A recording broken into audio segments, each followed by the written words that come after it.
평소에 기분이 너무 왔다 갔다 해. 조울증 아닌가? 아유, 정신과야 그거 한 번 먹으면 중독되는 거 아니야? 머리가 망가진다던데. 정신과 의사세요? 그러면은 제 마음도 읽고 그런 거 아니에요? 정신과? 마음만 굳게 먹으면 되는 걸 무슨 치료를 받는다고? 네가 의지가 약해서 그래? 정신과 의사들이 보여주는 정신과의 속살, 어디서도 듣지 못했던 정신과의 속사정 이야기, 내부자들. 지금 바로 시작합니다.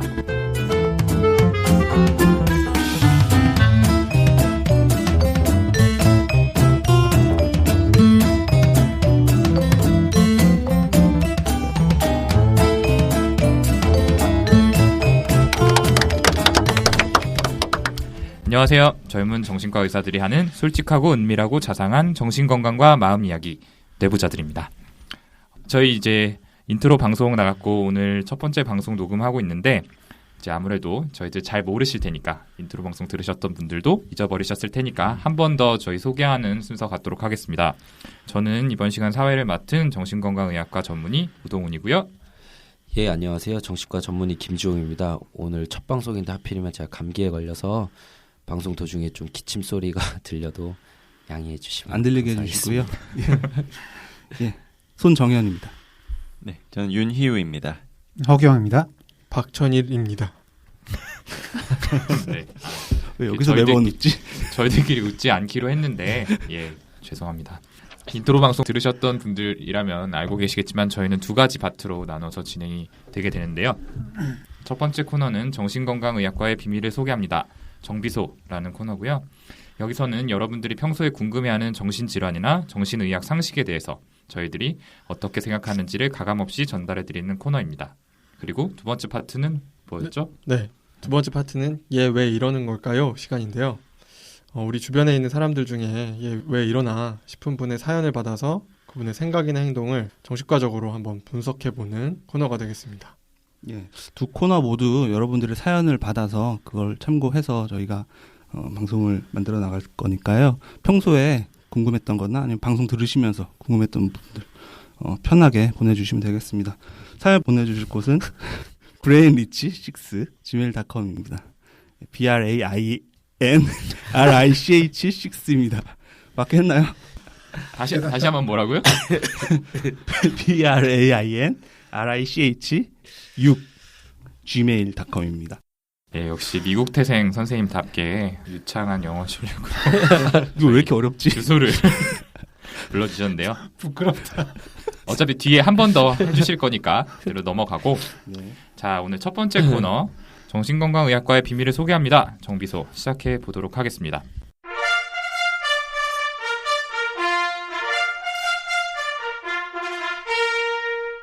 오늘의 주제는 저희가 직접 준비를 했는데요. 퀴즈를 내드려 볼 테니까 한번 맞춰보시면 좋을 것 같습니다. 오늘의 주제, 최근 들어서 가장 이슈가 되고 있는 질환으로 김구라 씨나 정영돈 씨 같은 연예인들이 앓고 있다고 방송에서 고백을 해서 화제가 됐던 질병입니다. 그리고 어제 탄핵이 있어서 네. 다시 한번 또 핫 이슈 인물로 떠오른 최서원 씨, 최순실 씨 역시 이 병으로 검찰에 출석할 수 없다고 이야기를 하기도 해서 논란이 되기도 했었는데요. 그분은 저기 공항 갈 때 힘들어지시는 공항 아닌가요? 저게 미국식 유머. 네, 미국식 유머네요. 제가 퀴즈라고 얘기 드렸는데 좀 죄송합니다. 어쨌든 1화 제목에 나오지 않을까요? 애초에 퀴즈를 왜 한 거죠? 제목에 안 올릴 거예요, 저희. 청취율을 안 그래도 안 나온 청취율을 얼마나 떨어뜨리려고. 물음표로 표시하면 오히려 많이 들으시지 않을까요? 아무튼 오늘 준비한 주제는 바로 공황장애입니다. 방금 말씀드렸던 것처럼 기존에는 잘 알려지지 않았지만 연예인분들이 이 병을 앓고 있다고 고백을 하면서 많이 알려지게 된 정신건강의학과 질환입니다. 아무래도 여러 선생님들 많이 외래에서 보신 경험 있으실 텐데요. 좀 어떤 경험들이 있으셨는지 얘기 좀 해주세요. 네, 아마 뭐 여기서 경험 없으신 분은 없겠죠? 유명 연예인분들 때문에 청취자분들도 다들 들어보신 적은 이제 있으실 거예요. 이전에는 아무래도 나 뭐 정신과 질환 앓고 있다라는 사실을 이제 오픈하기가 어려운 사회적 분위기였잖아요. 증상이 있어도 정신과 찾아가기도 부담스럽고. 그런데 이제 몇몇 유명인 분들이 자연스럽고 당당하게 이제 자기 경험들을 소개하니까 다른 분들도 좀 더 쉽게 정신과를 찾아오고 그 사실을 밝힐 수 있는 분위기가 조성된 계기가 된 것 같다는 생각을 요즘 좀 해요. 그분들이 뭐 그런 의도까지는 없으셨겠지만 결과적으로 저희 입장에서는 뭐 감사하기도 한 점이 있는 것 같습니다. 예, 그 얘기하셔서 드리는 말씀인데 조금 조심스러운 얘기일 수도 있는데 그분들 공황장애 진단에 대해서 어떻게 생각하세요? 사실 그분들 뭐 사람들 앞에 나서는 게 두렵다 혹은 뭐 이 일을 계속 잘할 수 있을까 걱정된다 그런 얘기만 많이 하셔서 사실 공황장애 진단 내리기 좀 어렵지 않을까 생각도 하거든요. 그쵸. 저도 안 그래도 그 생각했었는데 공황장애 진단 기준이 사실 뭐 녹색창에 찾아보면 나오지만 많이 있거든요. 근데 그 많이 있는 것 중에 제일 핵심 증상은 제 생각에는 이제 죽음에 대한 공포를 느끼는 거다. 전 그렇게 생각을 하는데 언론에 소개되는 내용에 그런 얘기는 하나도 없으니까 제 머릿속에는 그분들 진단이 이건가? 이렇게 뭐 다른 불안장애들이 머릿속에 좀 떠오르더라고요. 네. 특히 이제 공황장애 의심되는 분들 면담 처음 하고 나서 그런 증상 올 때 혹시 죽을 것 같은 공포감 느껴본 적 있지 않으시냐라고 하면은 깜짝 놀라면서 약간 명의 보듯이 봐주시거든요. 그렇게 죽음에 대한 공포도 있지만 사실 다른 것도 있습니다. 뭐 내가 이상해지거나 아니면 미쳐버릴 것 같다든지 아니면 이상한 행동을 갑자기 할 것 같아서 두려워하는 분들도 있었어요. 제가 얼마 전에 본 분은 죽을 것 같다는 그런 공포는 전혀 없는데 뭐 교회에서 예배를 드리다가 갑자기 내가 소리를 지를 것 같다, 뭐 이상한 행동을 할 것 같다, 그런 두려움이 갑자기 생겨서 결국 예배당을 벗어나셨다, 그런 이야기를 듣기도 했었거든요. 네, 이렇게 죽을 것 같은 공포나 미칠 것 같은 두려움 같은 증상이 순식간에 찾아오는 게 공황장애 핵심 증상이라고 저희들은 생각하는데 물론 뭐 김구라 씨나 정영동 씨 같은 연예인분들도 그런 증상이 있을 수도 있지만 바로는 방송에서는 아직 그런 얘기를 하신 적이 저희가 별로 직접 없었죠. 면담을 한 게 아니니까 아무래도 뭐 저희의 머릿속 상상으로 끝날 수밖에 없겠죠. 어쨌든 저희가 말씀드리고 싶은 거는 연예인분들 덕분에 좀 사람들한테 많이 알려지고 문턱이 낮아진 거는 좋은데 간혹 좀 오해를 하고 오시는 경우가 많다는 거죠. 이제 그런 의미에서 저희 주변 분들한테 공황장애에 대해서 평소 궁금했던 점을 좀 알아보고 그에 대해서 저희가 답변을 해드림으로써 오늘 방송을 진행해 보고자 합니다. 그러면 먼저 공황장애가 좀 어떤 건지 손정현 선생님께서 좀 소개를 해주셨으면 좋겠습니다. 예, 이 공황 장애를 소개하려면 먼저 공황 발작에 대해서 얘기를 해야 될 것 같은데요. 발작이라고 하면 이 어감이 조금 이상해서 환자분들 처음 듣고 좀 놀라시고는 하더라고요. 맞아요. 뭐 이거 발작도 하는 병이냐 이렇게 얘기하신 분도 본 적 있어요. 공황 발작이라고 하는 게 영어로 패닉 어택인데 갑자기 나한테 찾아오는 그런 급작스러운 증상이라는 점에서는 어택이라고 하는 게 조금 더 실제 증상에 맞지 않나라고 하는 생각이 들고요. 이 공황 발작이라고 하면 갑작스럽게 시작되는 강렬한 공포, 그리고 여기에 더해서 가슴이 뛰고 답답하고 식은땀, 떨림, 숨막힘, 메스껍고 어지럽고 오한이나 열감, 이상 감각, 그리고 죽거나 미칠 것 같은 두려움. 이 중에 4가지 이상이 갑자기 시작돼서 몇 분에서 몇십 분까지 지속되고 하는 게 이 공황 발작이라고 하는 것입니다. 네, 그러면 이런 공황 발작이 한 번만 있으면은 공황장애라고 저희가 진단을 할 수가 있는 건가요? 아니요, 그렇지는 않습니다. 이 공황장애라고 하는 거는 예측 불허로 반복되는 그런 공황 발작이 있어야 되고 그 다음에 발작 후에 적어도 한 달 이상 후유증 증상이 있을 때 의심을 하게 됩니다. 그 후유증은 다시 발작이 올까봐 심하게 불안하거나 아니면 미치거나 죽지 않을지 그런 걱정을 계속하거나 아니면 발작이 있었던 상황이나 장소를 절대로 피하는 것 같은 현저한 행동의 변화가 있을 때 공황장애라고 부르게 됩니다. 그러면은 이렇게 공황 발작이 몇 번 있고 그것 때문에 후유증이 있으면은 그때는 공황장애라고 저희가 진단을 바로 할 수 있는 건가요? 그래도 예, 바로 공황장애로 진단할 수 없고요. 다른 원인 감별이 매우 중요하죠. 뭐 대표적으로 커피나 술 같은 게 있을 텐데요. 뭐 듣고 계시는 분들 중에도 아마 시험 기간이나 뭐 혹은 그냥 커피를 단순히 여러 잔 마셨다가 밤에 이렇게 가슴 두근거리고 잠 못 자고 불안해하시는 좀 경험이 있을 거예요. 네. 예, 그게 카페인 때문에 생기는 가슴 두근거림, 불안이 이제 그런 것들이 공황 발작으로 이어지는 경우도 있고요. 그리고 특히 소량의 카페인에도 좀 예민한 분들도 있으시고요. 술도 마찬가지죠. 과음을 늦게까지 하고 다음 날부터 메스껍거나 식은땀이 나고 가슴이 답답하고 그래서 다들 힘든 경험들 해보셨을 텐데 알코올이 우리 몸 밖으로 배출되는 중에서 생기는 증상인데 공황 발작의 증상과 이 알코올 빠져나가는 증상이 유사한 측면이 있고 이게 심해지면 실제로 공황 발작까지 이어지는 경우들도 꽤 많이 있습니다. 그렇죠. 그래서 술과 관련된 공황 발작이다라고 하면 술을 조절을 하셔야 되는 거죠. 저처럼 술을 딱 끊는다든지. 네. 아무튼 끊어야 될 이유가 따로 있으셨죠, 이분은?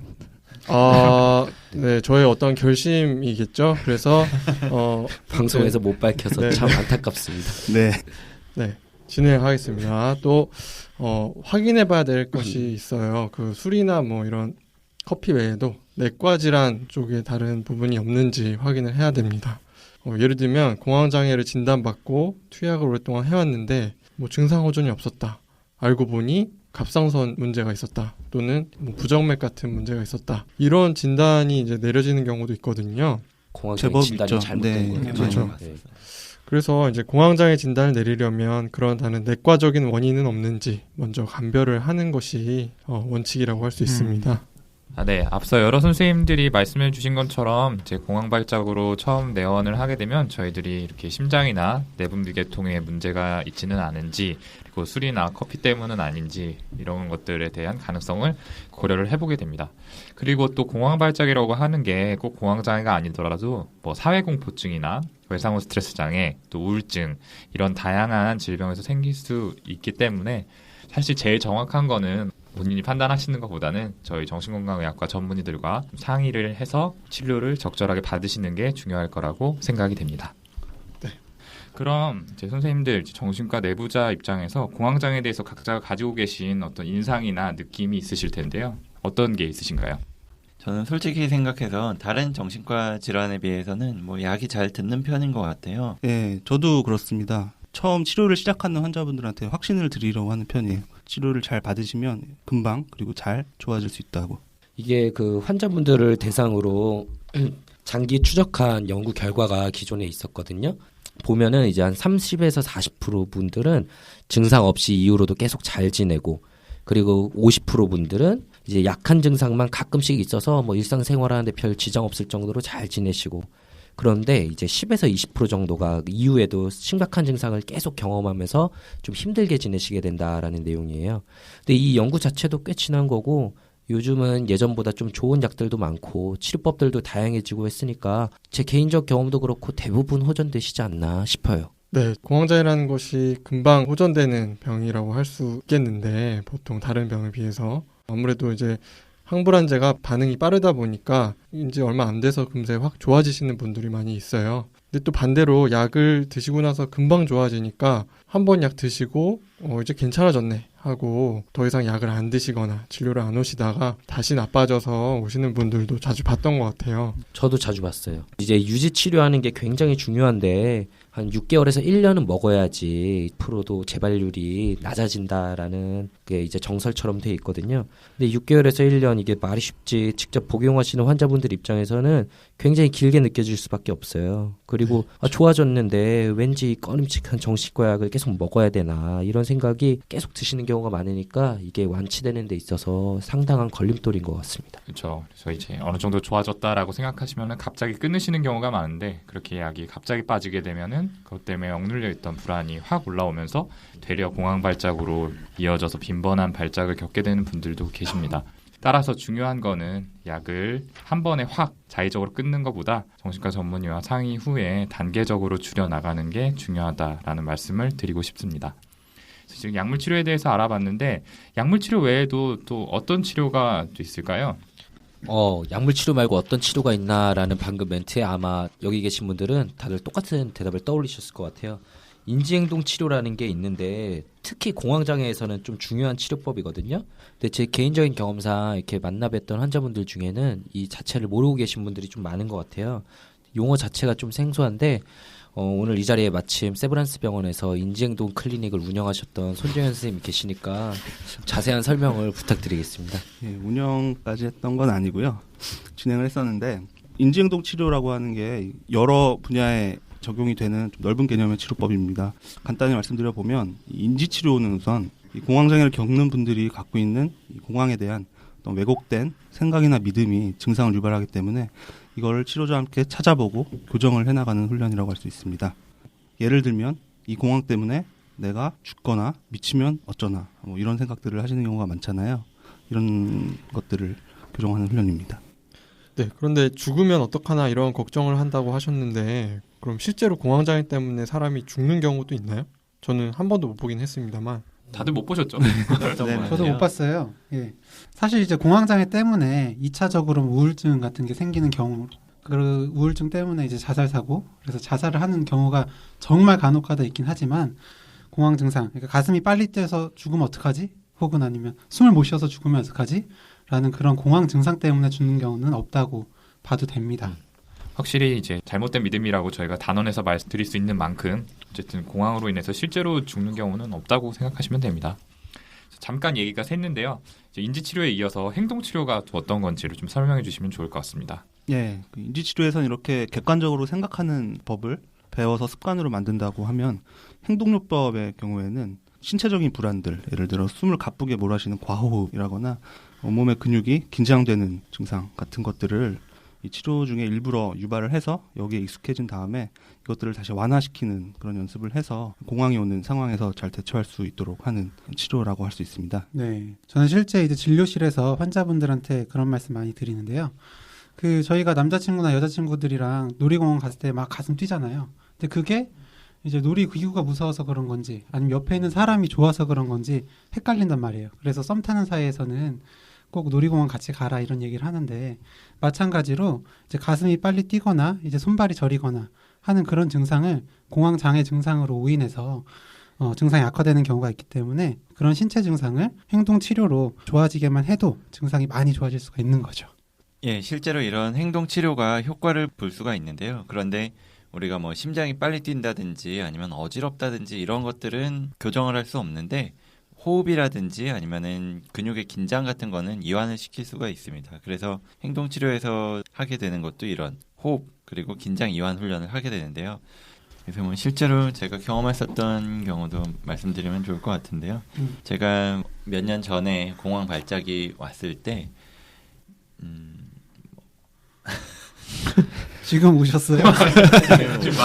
표정이 굉장히 힘들어 보이시네. 지금 이완하시고 예, 계시는 거죠? 시간을 드려야 심호흡 될 것 한번 같아요. 하시고요. 행동요법을 지금 네. 시전하고 네. 계시네요. 복식호흡 하시죠.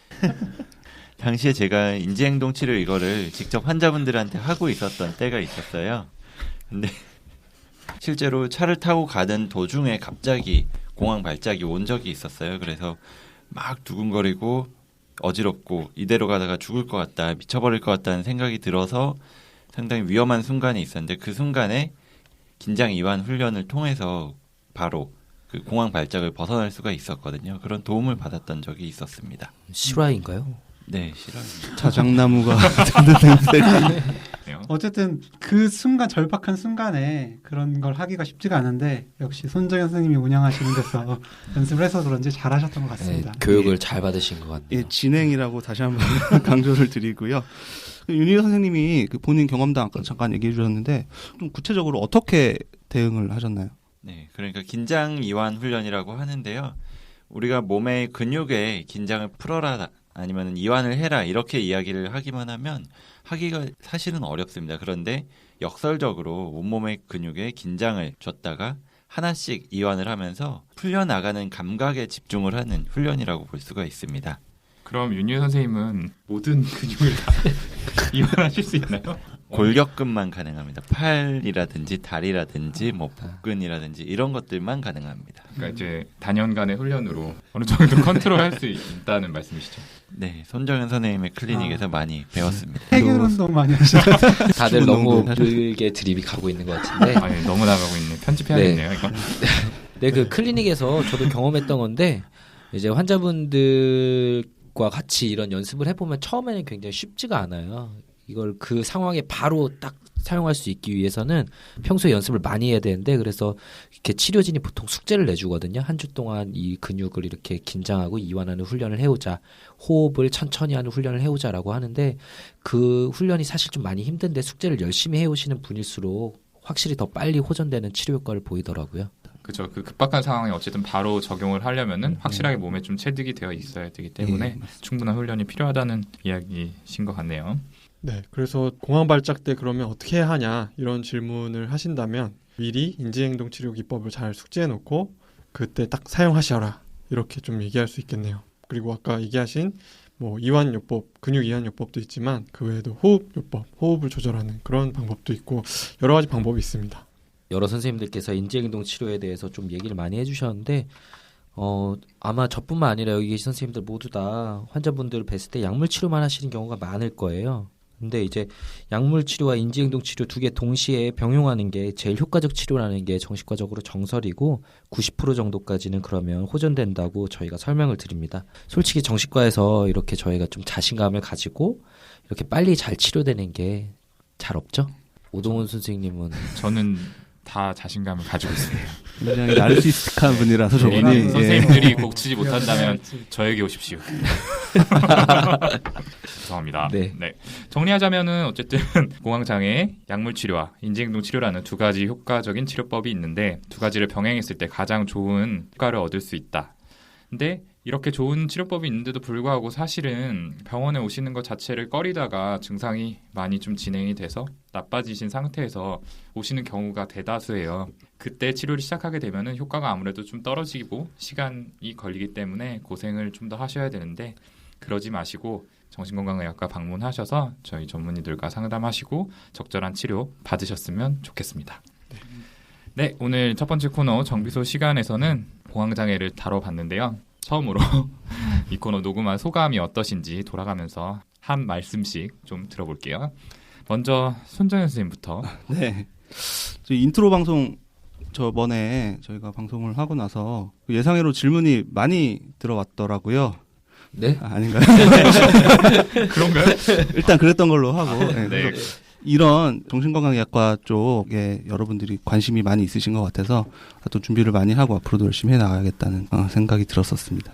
확실히 뭐 사연 많이 들어온 건 잘 모르겠고 어쨌든 인트로에 대한 평은 좀 괜찮은 편이었었는데 오히려 이번 저희끼리만 평이 좋았던 걸로. 내부 평가상 평이 좋았죠. 예, 이번 화 듣고 나서 그런 기대 모두 사라졌을까 걱정이 듭니다. 허기영 선생님 많이 사라지신 것 같아요. 저희 방송에 대한 기대가 많이 사라지신 자신감도 많이 사라지고 그러네요. 그래서 이제 앞으로 좀 더 이번에는 주제가 공황장애인 만큼 좀 더 재밌게 하긴 어려웠던 것 같은데 다음엔 좀 더 재밌는 주제로 재밌게 진행할 수 있도록 노력하겠습니다. 네, 다음 김지용 선생님.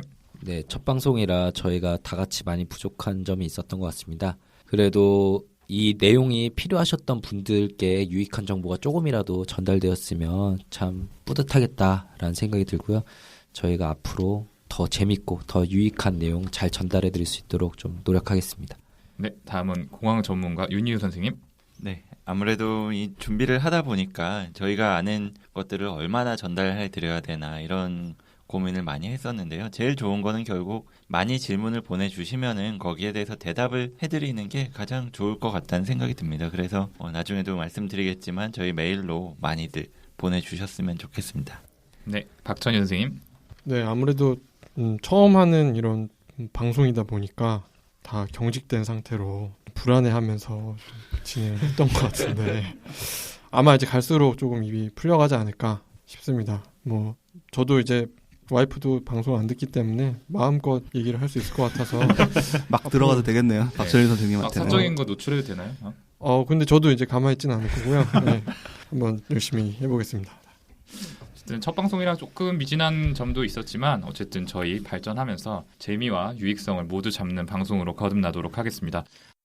그럼 이제 마지막으로 손정현 선생님이 한 번 더 저희와 사연 질문 보내줄 이메일 주소 소개 부탁드릴게요. 예, 오늘 방송 들으시고 궁금하셨던 질문들이나 평소에 궁금하셨던 부분들 그리고 피드백들 이메일 brainrich6 gmail.com brainrich6 gmail.com으로 보내주시면 되겠습니다. 이거 어려우세요? 진짜 어려워. 진짜 어려워. 예, 아무튼 brainrich 숫자 6 gmail.com입니다. 이걸로 첫 번째 코너 정비소 시간 마치도록 하고요. 이제 두 번째 코너 얘 왜 이러는 걸까요? 에서 다시 찾아뵙도록 하겠습니다. 감사합니다.